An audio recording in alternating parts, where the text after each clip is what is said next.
Cricket ಜಗತ್ತಿನ interesting ಸುದ್ದಿಗಳನ್ನು quick ಆಗಿ ಹೇಳ್ತೇನೆ ಕ್ರಿಕೆಟ್ ರೌಂಡ್ ಅಪ್ ನಲ್ಲಿ. ನಾನು ಶಾಂತ. ನೀವು ಸುದ್ದಿಯಾನದ ಸಬ್ಸ್ಕ್ರೈಬರ್ ಆಗೋದಕ್ಕೆ ಮರಿಬೇಡಿ. ಇಂಗ್ಲೆಂಡ್ ವಿರುದ್ಧದ 2ನೇ ಪಂದ್ಯದ ವೇಳೆ ಟೀಂ ಇಂಡಿಯಾ ನಾಯಕ ರೋಹಿತ್ ಶರ್ಮಾ ಹರ್ಷಿತ್ ರಾಣಾ ಮೇಲೆ ರೇಗಾಡಿದ ಘಟನೆ ನಡೆದಿದೆ. 32ನೇ ಓವರ್ ಎಸೆಯೋಕೆ ಬಂದಂತ ಹರ್ಷಿತ್ ರಾಣಾ ಓವರ್ ಥ್ರೋ ಮೂಲಕ 4 ನೀಡಿದ್ದಾರೆ. ರಾಣಾ ಎಸೆತದಲ್ಲಿ ಜೋಸ್ ಬಟ್ಲರ್ ರಕ್ಷಣಾತ್ಮಕವಾಗಿ ಆಡಿದರು. ಇತ್ತ ಚೆಂಡು ಕೈಗೆ ಸಿಗ್ತಾ ಇದ್ದಂತೆ ಸ್ಟ್ರೈಕ್ ನಲ್ಲಿದ್ದಂತ ಬಟ್ಲರ್ ಅನ್ನ ರನ್ಔಟ್ ಮಾಡೋಕೆ ರಾಣಾ ಮುಂದಾಗಿದ್ರು.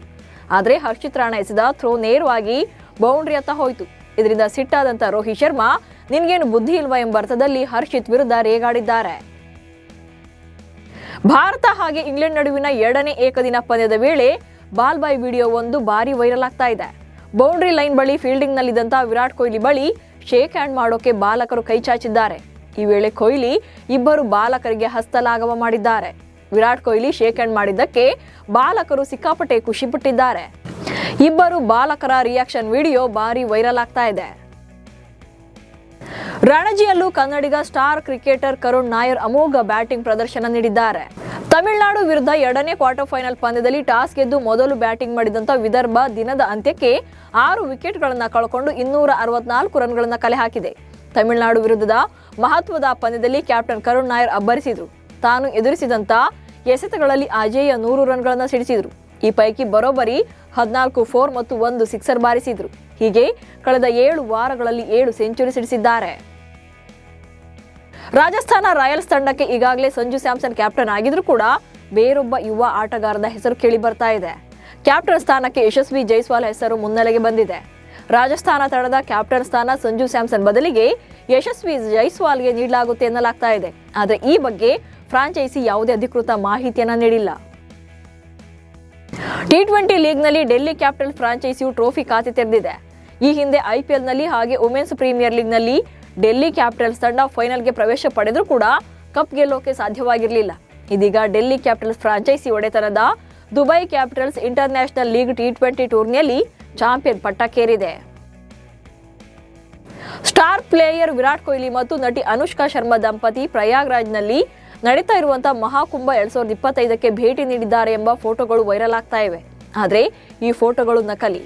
AI ತಂತ್ರಜ್ಞಾನದಿಂದ ಫೋಟೋಗಳನ್ನು ಕ್ರಿಯೇಟ್ ಮಾಡಿ ಸಾಮಾಜಿಕ ಜಾಲತಾಣಗಳಲ್ಲಿ ಕೆಲವರು ಪೋಸ್ಟ್ ಮಾಡ್ತಾ ಇದ್ದಾರೆ. ಆದರೆ ಇದನ್ನ ನಿಜ ಅಂದ್ಕೊಂಡು ಕೆಲವರು ಶೇರ್ ಮಾಡ್ತಾ ಇದ್ದಾರೆ. ಪಾಕಿಸ್ತಾನ ತಂಡ ಕೇವಲ ICC ಚಾಂಪಿಯನ್ಸ್ ಟ್ರೋಫಿ 2025 ಗೆಲ್ಲುವ ಗುರಿ ಇಟ್ಕೊಳ್ಳದೆ ಫೆಬ್ರವರಿ 23ರಂದು ದುಬೈನಲ್ಲಿ ನಡೆಯಲಿರುವಂತಹ ಪಂದ್ಯದಲ್ಲಿ ಭಾರತ ತಂಡವನ್ನ ಸೋಲಿಸುವ ನೈಜ ಕರ್ತವ್ಯದತ್ತ ಗಮನ ಹರಿಸಬೇಕು ಅಂತ ಪಾಕಿಸ್ತಾನದ ಪ್ರಧಾನಮಂತ್ರಿ ಶಹಬಾಜ್ ಶರೀಫ್ ಅವರು ಪಾಕ್ ತಂಡಕ್ಕೆ ಕರೆ ನೀಡಿದ್ದಾರೆ. ಭಾರತ ತಂಡದ ವಿರುದ್ಧ ನಮ್ಮ ಆಟಗಾರರು ಅತ್ಯುತ್ತಮ ಪ್ರದರ್ಶನ ನೀಡಬೇಕು. ನಮ್ಮ ಸಾಂಪ್ರದಾಯಿಕ ಎದುರಾಳಿಯನ್ನ ICC ಪಂದ್ಯಾವಳಿಯಲ್ಲಿ ಸೋಲಿಸೋದು ನಮಗೆ ಮುಖ್ಯವಾಗಬೇಕು. ಈ ಕರ್ತವ್ಯ ನಿರ್ವಹಣೆಯಲ್ಲಿ ಇಡೀ ರಾಷ್ಟ್ರವೇ ನಿಮ್ಮ ಬೆನ್ನಿಗೆ ನಿಂತಿದೆ ಎಂದಿದ್ದಾರೆ. ಶ್ರೀಲಂಕಾ ವಿರುದ್ಧ ಗಾಲೆಯಲ್ಲಿ ನಡೆದಂತ 2ನೇ ಟೆಸ್ಟ್ ಪಂದ್ಯವನ್ನು 9 ವಿಕೆಟ್ಗಳಿಂದ ಭರ್ಜರಿಯಾಗಿ ಗೆದ್ದುಕೊಂಡಿರುವಂತಹ ಆಸ್ಟ್ರೇಲಿಯಾ ತಂಡ ಸರಣಿಯನ್ನು ಕೂಡ 2-0 ಅಂತರದಿಂದ ತನ್ನದಾಗಿಸಿಕೊಂಡಿದೆ. ಮೊದಲ ಇನ್ನಿಂಗ್ಸ್ನಲ್ಲಿ 157 ರನ್ ಗಳಿಸಿದಂತ ಅಲೆಕ್ಸ್ ಕ್ಯಾರಿ ಪಂದ್ಯಶ್ರೇಷ್ಠ ಪ್ರಶಸ್ತಿಯನ್ನು ಪಡೆದರು. ಪ್ಯಾಟ್ ಕಮಿನ್ಸ್ ಅನುಪಸ್ಥಿತಿಯಲ್ಲಿ ತಂಡವನ್ನು ಸಮರ್ಥವಾಗಿ ಮುನ್ನಡೆಸಿದೊಂದಿಗೆ 2 ಶತಕಗಳನ್ನು ಹೊಡೆದಂತ ಹಿರಿಯ ಆಟಗಾರ ಸ್ಟೀವ್ ಸ್ಮಿತ್ ಅವರು ಸರಣಿ ಶ್ರೇಷ್ಠ ಪ್ರಶಸ್ತಿಗೆ ಭಾಜನರಾದರು. ಇನ್ನು ಆಸ್ಟ್ರೇಲಿಯಾ ಆಟಗಾರ ಸ್ಟೀವ್ ಸ್ಮಿತ್ ಕ್ಯಾಚ್ನಲ್ಲೂ ಕೂಡ ವಿಶ್ವ ದಾಖಲೆ ಬರೆದಿದ್ದಾರೆ. ಶ್ರೀಲಂಕಾ ವಿರುದ್ಧದ 2ನೇ ಟೆಸ್ಟ್ ಪಂದ್ಯದಲ್ಲಿ 5 ಕ್ಯಾಚ್ಗಳನ್ನು ಹಿಡಿದಂತ ಸ್ಮಿತ್ ಟೆಸ್ಟ್ ಕ್ರಿಕೆಟ್ ಇತಿಹಾಸದಲ್ಲಿ ಹೆಚ್ಚು ಕ್ಯಾಚ್ಗಳನ್ನು ಹಿಡಿದ ಟಾಪ್ 5 ಆಟಗಾರರ ಪಟ್ಟಿಯಲ್ಲಿ ಸ್ಥಾನ ಪಡೆದಿದ್ದಾರೆ. 4ನೇ ಸ್ಥಾನಕ್ಕೆ ಜಿಗಿದಿದ್ದಾರೆ. 116 ಟೆಸ್ಟ್ ಪಂದ್ಯಗಳ 221 ಇನ್ನಿಂಗ್ಸ್ಗಳಿಂದ 200 ಕ್ಯಾಚ್ಗಳನ್ನು ಪೂರೈಸಿದ್ದಾರೆ. ಇನ್ನು ಟೆಸ್ಟ್ ಕ್ರಿಕೆಟ್ ಇತಿಹಾಸದಲ್ಲಿ ಅತಿ ಹೆಚ್ಚು ಕ್ಯಾಚ್ಗಳನ್ನು ಹಿಡಿದಂತ ಟಾಪ್ 1 ಪ್ಲೇಯರ್ ಆಗಿ ರಾಹುಲ್ ದ್ರಾವಿಡ್ ಇದ್ದಾರೆ. ದ್ರಾವಿಡ್ ಅವರು 210 ಕ್ಯಾಚ್ಗಳನ್ನು ಹಿಡಿದಿದ್ದಾರೆ. ಫೆಬ್ರವರಿ 19ರಿಂದ ಪ್ರಾರಂಭವಾಗಲಿರುವಂತಹ ICC ಪುರುಷರ ಚಾಂಪಿಯನ್ಸ್ ಟ್ರೋಫಿಗಾಗಿ ದಕ್ಷಿಣ ಆಫ್ರಿಕಾ ತನ್ನ 15 ಸದಸ್ಯರ ತಂಡದಲ್ಲಿ ಬದಲಾವಣೆ ಮಾಡಿದೆ. ಚಾಂಪಿಯನ್ಸ್ ಟ್ರೋಫಿಯಿಂದ ಹೊರಗುಳಿದಿರುವಂತಹ ಅನ್ರಿಚ್ ನಾಡ್ಜೆ ಬದಲಿಗೆ ದಕ್ಷಿಣ ಆಫ್ರಿಕಾದ ಸ್ಟಾರ್ ವೇಗದ ಬೌಲರ್ ಅನ್ನು ತಂಡಕ್ಕೆ ಸೇರಿಸಿಕೊಂಡಿದೆ. ಅನ್ರಿಚ್ ನಾಡ್ಜೆ ಬದಲಿಗೆ ಸ್ಟಾರ್ ಬಲಗೈ ವೇಗಿ ಕಾರ್ಬಿನ್ ಬಾಷ್ ಅವರು ತಂಡದಲ್ಲಿ ಸ್ಥಾನ ಪಡೆಯುವಲ್ಲಿ ಯಶಸ್ವಿಯಾಗಿದ್ದಾರೆ. ಇವೆಷ್ಟು ಇವತ್ತಿನ ಕ್ರಿಕೆಟ್ ರೌಂಡ್ ಅಪ್ ಸುದ್ದಿಗಳು. ನಮಸ್ಕಾರ.